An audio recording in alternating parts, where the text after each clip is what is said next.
ఈ మధ్యకాలంలో ఎక్కడికి వెళ్ళినా పాత్రికేయ మిత్రులు కానీ రాజకీయ విశ్లేషకులు ప్రతి ముఖ్యమంత్రికి ఒక బ్రాండ్ ఉన్నది, మీరు 16 నెలలైన ముఖ్యమంత్రి అయ్యి మీరు ఏ బ్రాండ్ క్రియేట్ చేసుకోలేకపోతున్నారు ఎందుకు అని ప్రశ్నిస్తున్నారు. నేను చాలా సందర్భాలలో నవ్వి వదిలేసిన, ఎందుకంటే ప్రశ్న అడిగేవాళ్ళు నేను ఏ బ్రాండ్ కోసం ప్రయత్నం చేస్తున్నో వాళ్ళు అవగాహన చేసుకునే పరిస్థితిలో లేరు అని. మొట్టమొదటిసారి 2 రూపాయలకు కిలో బియ్యం ఇచ్చిన ఎన్టీ రామారావు గారు పేదవాడు తెల్లన్నం తిన్నప్పుడల్లా వారిని గుర్తు చేసుకుంటాడు. ఐటీ కంపెనీలను, హైటెక్ సిటీని ఇవి చూసినప్పుడు చంద్రబాబు నాయుడు గారు గుర్తొస్తాడని చెప్తారు.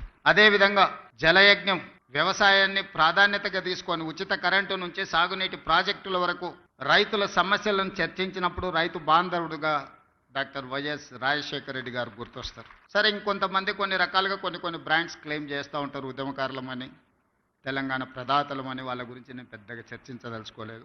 మరి మీరు ఏ బ్రాండ్ లేకుండానే అన్నోటీస్డ్ చీఫ్ మినిస్టర్గా మీరు రావడం పోవడం జరుగుతుందా అని చెప్పి విశ్లేషకులు, శ్రేయోభిలాషులు అడుగుతున్నారు. నేను ఒక మాట చెప్పదలుచుకున్న ఈ వేదిక మీద నుంచి విశ్లేషకులకు, విమర్శకులకు, ఈ రాష్ట్రంలో ఉండే ప్రజలకి, young India is my brand. I wanted to create a brand that is called Young India. వేల సంవత్సరాల చరిత్ర కలిగిన మానవుల కోసం దేశాలు, సరిహద్దులు అనేటివి కృత్రిమంగా మనం సృష్టించుకున్నవే.